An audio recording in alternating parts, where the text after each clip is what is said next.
প্রিয় শিক্ষার্থী, আশা করি সবাই ভালো আছি, সুস্থ আছি, নিরাপদে আছি। বাসায় অবস্থান করি, নিজেকে সুরক্ষিত রাখি, পরিবারের অন্যান্য সকল সদস্যদেরকে সুরক্ষিত রাখার চেষ্টা করি। অনলাইন ক্লাসে শ্রীনগর সরকারি কলেজের পক্ষ থেকে আমি মোহাম্মদ আইয়ুব আলী, সরকারি অধ্যাপক অর্থনীতি, একাদশ দ্বাদশ শ্রেণীর অর্থনীতি শিক্ষার্থীদেরকে স্বাগত জানাই। আজকের আলোচনার বিষয় ম্যালথাসের জনসংখ্যা তত্ত্ব। জনসংখ্যা সম্পর্কিত বিভিন্ন তথ্য, যেমন বর্তমান জনসংখ্যা, ভবিষ্যতের জনসংখ্যা আকার কেমন হবে, জনসংখ্যা বৃদ্ধির হার, জনসংখ্যা বৃদ্ধির ফলে মানব জীবনে তার কী প্রভাব, জনসংখ্যা নিয়ন্ত্রণ সম্পর্কিত বিষয়সমূহ যে তত্ত্বে আলোচিত হয় তাকে জনসংখ্যা তত্ত্ব বলা হয়। কোনো দেশের শ্রমের যোগান সাধারণত জনসংখ্যা ও শ্রমের দক্ষতার উপর নির্ভর করে। আবার যে কোনো দেশের অর্থনৈতিক উন্নয়ন শ্রমশক্তির উপর বিশেষভাবে নির্ভরশীল। আবার এই শ্রমশক্তি জনসংখ্যার উপর নির্ভর করে। জনসংখ্যার প্রভাব সম্পর্কে জ্ঞান লাভ করার জন্য বিভিন্ন তত্ত্ব রয়েছে। আমরা দুটি তত্ত্ব আলোচনা করব, ম্যালথাসের জনসংখ্যা তত্ত্ব ও কাম্য জনসংখ্যা তত্ত্ব। আমাদের আজকের আলোচনার বিষয় ম্যালথাসের জনসংখ্যা তত্ত্ব। অষ্টাদশ শতাব্দীর শেষ ভাগে, অর্থাৎ 1798 সালে ব্রিটিশ অর্থনীতিবিদ, সুপণ্ডিত ও ধর্মযাজক থমাস রবার্ট ম্যালথাস জনসংখ্যা ও খাদ্য উৎপাদনের মধ্যে সম্পর্ক বিষয়ক যে বক্তব্য প্রচার করেন, এটি ম্যালথাসের জনসংখ্যা তত্ত্ব নামে পরিচিত। এ তত্ত্বকে জনসংখ্যার জৈবিক ও সামাজিক তত্ত্ব বা ন্যাচারাল এবং সোশ্যাল থিওরিজ অফ পপুলেশন হিসাবে অভিহিত করা হয়। মূল বক্তব্য, ম্যালথাস তার বক্তব্যে উল্লেখ করেন, জনসংখ্যা অনিয়ন্ত্রিত অবস্থায় জ্যামিতিক হারে বৃদ্ধি পায় এবং জীবনধারণের উপকরণ খাদ্য বৃদ্ধি পায় গাণিতিক হারে। জ্যামিতিক হার ও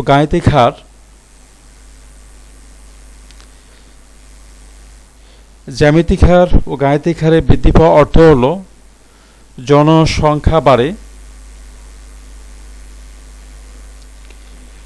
1, 2, 4, 8, 16, 32, অর্থাৎ প্রবর্তী সংখ্যা। জ্যামিতিক হার হল প্রবর্তী সংখ্যা তার প্রবর্তী সংখ্যার দ্বিগুণ। এখানে 1 এর দ্বিগুণ 2, 2 এর দ্বিগুণ 4, 4 এর দ্বিগুণ 8, 8 এর দ্বিগুণ 16, 16 এর দ্বিগুণ 32, 64 দ্বিগুণ 128, 256 এবং পর্যায়ক্রমে চলতে থাকবে। অন্যদিকে গাণিতিক হার হল সংখ্যাবাচক ক্রমিক সংখ্যা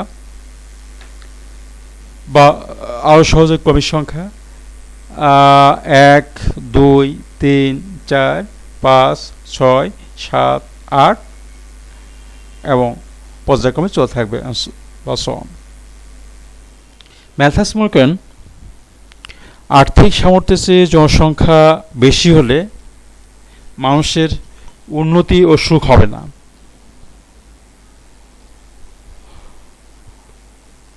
ম্যালথাস তার তত্ত্ব বিশ্লেষণে কিছু অমিত শর্ত গ্রহণ করেছেন।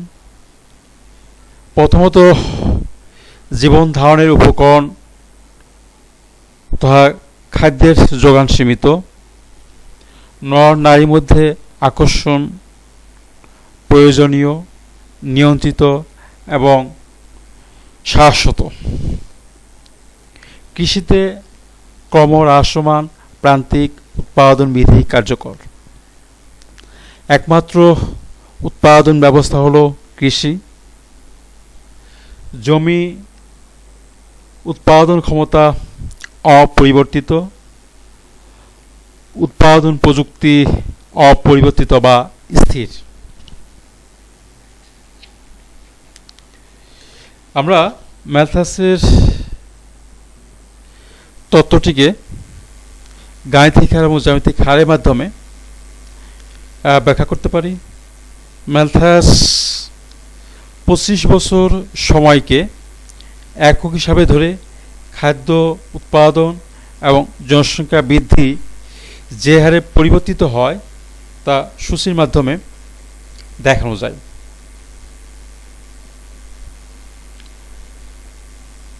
জনসংখ্যা বৃদ্ধি এবং খাদ্য উৎপাদনের সম্পর্ক থেকে বলা যায় যে শুরুতে জনসংখ্যা বৃদ্ধি ছিল 1 গুণ, খাদ্য উৎপাদন ছিল 1 গুণ। 25 বছরে জনসংখ্যা বৃদ্ধি পেয়ে হয় দ্বিগুণ, অন্যদিকে খাদ্য উৎপাদন বৃদ্ধি পেয়ে হয় দ্বিগুণ।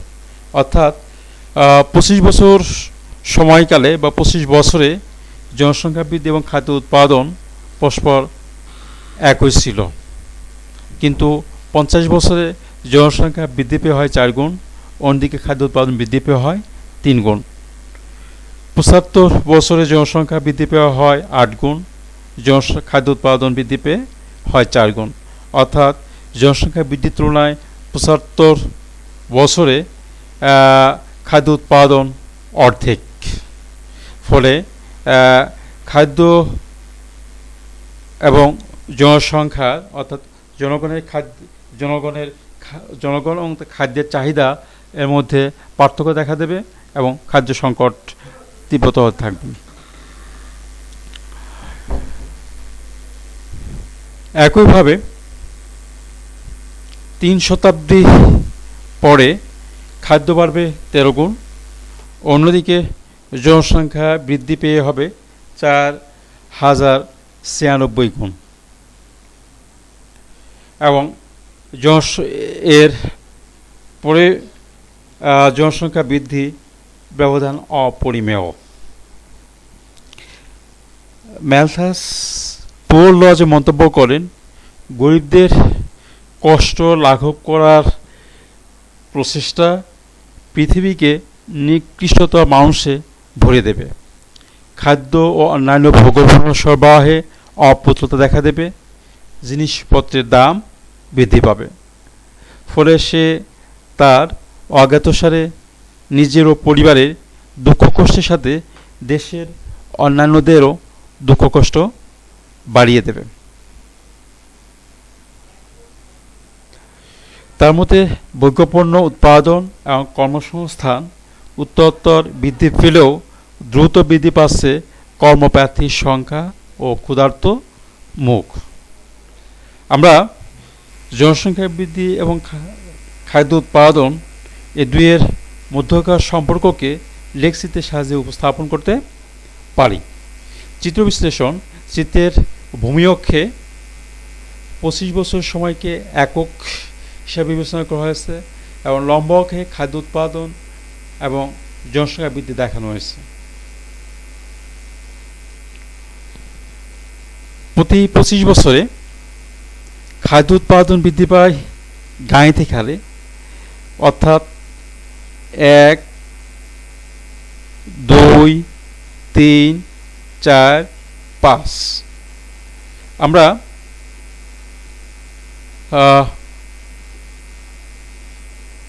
25 বছর, 50 বছর, 0 বছর, 25 বছর, 50 বছর, 75 বছর এবং 100 বছরে খাদ্য উৎপাদনের যে ধারাবাহিকতা 1, 2, 3, 4 এবং 5, এই সমস্ত বিন্দু গুলো যোগ করে প্রাপ্ত রাখা আমাদের ইউ এফ বা এফ ইউ, এটা হলো আমাদের হচ্ছে খাদ্য উৎপাদন রেখা। অন্যদিকে আমাদের জনসংখ্যা বৃদ্ধির যে ধারা, অর্থাৎ জ্যামিতি থেকে জনসংখ্যা বৃদ্ধির যে ধারা, সেই হারে মূলত আমাদের 1, 2, 4, 8 এবং 16 এবং সময়ের সাথে এই সমসূচক বিন্দুগুলো পর্যায়ক্রমে যোগ করে যে রেখাটি পাওয়া গেল সে রেখা হলো আমাদের এ পি রেখা, অর্থাৎ পপুলেশন বা জনসংখ্যা রেখা। চিত্রে লক্ষ্য করা যায় 25 বছর সময়ের পর খাদ্য বৃদ্ধির হার অপেক্ষা জনসংখ্যা বৃদ্ধির হার অধিক হয়। 100তম বছরে আমাদের খাদ্য উৎপাদনের পরিমাণ 5 গুণ এবং জনসংখ্যা বৃদ্ধি 16 গুণ। ফলে 100তম বছরে আমাদের খাদ্য উৎপাদন ও জনসংখ্যা, অর্থাৎ খাদ্য উৎপাদনের তুলনায় জনসংখ্যা 11 গুণ বেশি পায়, 11 গুণ বৃদ্ধি পায়। অন্যভাবে আমরা বলতে পারি 100 বছরে আমাদের খাদ্য উৎপাদনের তুলনায় জনসংখ্যা বৃদ্ধির পরিমাণ এ, বি এবং সি, এই অংশটুকু আমাদের জনসংখ্যা খাদ্য উৎপাদনের তুলনায় বৃদ্ধি পায়। তো জনসংখ্যা নিয়ন্ত্রণ, যেহেতু আমরা সূচি এবং চিত্রে লক্ষ্য করছি যে একটা নির্দিষ্ট সময়ের পর খাদ্য উৎপাদন ও জনসংখ্যার মধ্যে ব্যবধান ক্রমশই দ্রুত হারে বৃদ্ধি পাচ্ছে, ফলে ম্যালথাস এই জনসংখ্যা বা জনাধিক্য এর মধ্যকার ব্যবধানকে কমিয়ে আনার জন্য দুটি পদ্ধতির কথা উল্লেখ করেছেন। এক, নিবারণমূলক বা প্রতিরোধমূলক ব্যবস্থা, আর দ্বিতীয় আছে প্রাকৃতিক নিরোধ বা বাস্তব রোধন ব্যবস্থা। নিবারণমূলক ব্যবস্থা বলতে ম্যালথাস নৈতিক বাধা, পাপ এবং লাঞ্ছনার মধ্যে বিভক্ত করেছেন। নৈতিক বাধা বলতে তিনি অনিয়ম, অনাচার ব্যতি রেখে বিবাহ থেকে বিরত থাকা বা বৈবাহিক জীবনে সংযত থাকা। পাপ বলতে নর নারীর অবৈধ সম্পর্ক, অস্বাভাবিক অনুরাগ একে অপরের প্রতি, বিবাহ সজ্জার পবিত্রতা লঙ্ঘন। লাঞ্ছনা বলতে যুদ্ধ, বিগ্রহ, বাড়াবাড়ি ইত্যাদি বিষয়কে তিনি বুঝিয়েছেন। তিনি মানুষের নৈতিক গুণাবলী উন্নত বা বৃদ্ধির মাধ্যমে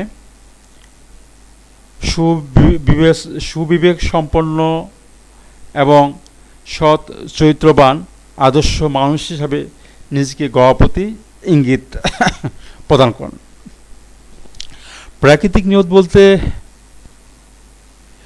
কঠোর শ্রম, চরম দরিদ্রতা এবং শিশুদের অযত্ন প্রতিপালন, জটিল রোগ, মহামারী, সকল প্রকার বাড়াবাড়িকে বোঝান। ম্যালথাসীয় চক্রের সাহায্যে খাদ্য এবং জনসংখ্যার মধ্যে ভারসাম্য অবস্থা দেখানো হলো। আমরা দেখতে পাচ্ছি যে শুরুতে ছকে আমরা লক্ষ্য করছি, শুরুতে জনসংখ্যা এবং খাদ্য উৎপাদনের মধ্যে ভারসাম্য বজায় থাকলেও একটা নির্দিষ্ট সময় পরে ভারসাম্যহীনতা দেখা দেয়। ফলে সেক্ষেত্রে প্রকৃতি তার নিয়ন্ত্রণ ভার আরোপ করে এবং ফলে খাদ্য এবং জনসংখ্যার মধ্যে ভারসাম্য অবস্থা ফিরে আসে। তো খাদ্য ও জনসংখ্যার মধ্যে এই প্রাকৃতিক নিরোধ বা প্রকৃতি নিয়ন্ত্রণ আরোপ করার ফলে খাদ্য ও জনসংখ্যার মধ্যে যে ভারসাম্য অবস্থা তৈরি হয়, এই ভারসাম্য অবস্থা দীর্ঘস্থায়ী হয় না। এবং একই সঙ্গে তিনি এটিও উল্লেখ করেন যে প্রকৃতি যে উপায়ে আছে জনাধিক্য নিয়ন্ত্রণের যে চেষ্টা করেন তা নিষ্ঠুর এবং মানুষের জন্য দুঃখবহ। জনসংখ্যা নিয়ন্ত্রণ করতে হলে আমাদের নিবারণমূলক ব্যবস্থা গ্রহণ করতে হবে এবং সাফল্যের সঙ্গে জনসংখ্যা নিয়ন্ত্রণ করা যায় বলে তিনি অভিমত ব্যক্ত করেন। ম্যালথাসের তত্ত্ব তৎকালীন সময়ে আলোড়ন সৃষ্টি করলেও পরবর্তীতে নানাভাবে সমালোচিত হয়।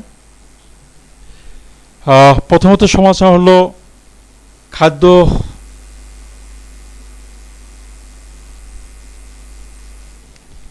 উৎপাদন আমাদের গায়ে থেকে হারে, খাদ্য উৎপাদন গায়ে থেকে হারে। ম্যালথাস উল্লেখ করেছেন জমিতে বা ভূমিতে ক্রমহ্রাসমান প্রান্তিক উৎপাদন বিধি কার্যকর, কিন্তু বাস্তবে বিভিন্ন জৈব রাসায়নিক সার, উন্নত প্রযুক্তি, উন্নত মানের বীজ, তারপরে আধুনিক, সংক্ষেপে আমরা বলতে পারি আধুনিক পদ্ধতিতে চাষাবাদ এর ফলে জমিতে খাদ্য উৎপাদন পূর্বের তুলনায় কয়েক গুণ বৃদ্ধি পায় বা বৃদ্ধি করা সম্ভব। এর ফলে খাদ্য উৎপাদনের যে গাণিতিক হারের ধারণা এটা ভুল প্রমাণিত হয়। জনসংখ্যা জ্যামিতিক হারে বাড়ে না। ম্যালথাসের মধ্যে জনসংখ্যা জ্যামিতিক হারে বাড়ে, কিন্তু প্রকৃতপক্ষে অর্থনৈতিক উন্নয়নের সাথে সাথে মানুষের ভোগবিলাস, সুখ স্বাচ্ছন্দ্য তথা জীবনযাত্রার মান বৃদ্ধির ফলে জনসংখ্যা বৃদ্ধির হার কমে যায় এবং বর্তমানে সন্তান প্রতিপালন ব্যয় বা খরচ বিশেষত শহর এলাকায় কয়েক গ্রামের তুলনায় কয়েক গুণ বৃদ্ধির ফলে শিক্ষিত বা অশিক্ষিত, কম শিক্ষিত দম্পতিও অধিক সন্তান গ্রহণে অনাগ্রহ প্রকাশ করে। শিল্প বিপ্লব ও প্রযুক্তিগত উন্নয়ন। ব্রিটেনে সংগঠিত শিল্প বিপ্লব এবং প্রযুক্তিগত উন্নয়নের ফলে উন্নত দেশগুলোতে উৎপাদনের পরিমাণ জনসংখ্যা বৃদ্ধিকে ছাড়িয়ে গেছে। প্রযুক্তিগত বিপ্লবের যে জাদুকরী প্রভাব সম্পর্কে স্যার রবার্ট ম্যালথাস অবহিত ছিলেন না।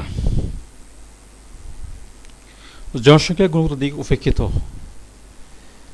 ম্যালথাসের তত্ত্বে জনসংখ্যার কেবল সংখ্যাগত দিকটি বিবেচনা করা হয়েছে, গুণগত দিক উপেক্ষিত হয়েছে। মানুষ শুধু ক্ষুধার্ত মুখ ও পেট নিয়েই জন্মগ্রহণ করে না, কর্মঠ এবং বিদ্যাবুদ্ধির সাহায্যে যথেষ্ট উপার্জন করতেও দক্ষ, অর্থাৎ বিদ্যাবুদ্ধির সাহায্যে যথেষ্ট উপার্জনের পথকেও প্রশস্ত করে নেয়। সম্পদের ন্যায্য বন্টন। বর্তমানকালে সম্পদ বন্টনের সমস্যা জনসংখ্যা বৃদ্ধির সমস্যা হতেও প্রবল। আন্তর্জাতিক বাণিজ্য সহযোগিতা। আংশিক দৃষ্টিকোণ থেকে দেখলে কোনো দেশকে খাদ্য ঘাটতি এলাকা বলে মনে হতে পারে, কিন্তু সামগ্রিক দৃষ্টিকোণ থেকে বলা যায় আন্তর্জাতিক বাণিজ্য ও সহযোগিতার ফলে পৃথিবীর খাদ্য উদ্বৃত্ত এলাকা থেকে খাদ্য ঘাটতি এলাকায় সরবরাহ করা সম্ভব। চিত্ত বিনোদন ও উন্নত শিক্ষার কারণে জন্মহার হ্রাস। শিক্ষা, সাহিত্য ও সংস্কৃতিতে কোনো দেশ উন্নত হলে এবং চিত্ত বিনোদনের সুযোগ অবারিত হলে জীবনকে উপভোগ করার বাসনা জনসংখ্যা বৃদ্ধির জ্যামিতিক হারে কোনো প্রভাব ফেলতে পারে না। ম্যালথাসের জনসংখ্যা বিভিন্ন কারণে সমালোচিত হলেও তৃতীয় বিশ্বে, বাংলাদেশ সহ তৃতীয় বিশ্বের দেশগুলোতে এ তত্ত্বে খাদ্য এবং শক্তির উৎসের সন্ধানে এ তত্ত্বের কাছে ঋণী।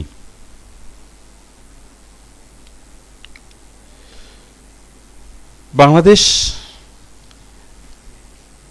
ও বিশ্বব্যাপী খাদ্যশস্যের চরম সংকট, উচ্চ মূল্য,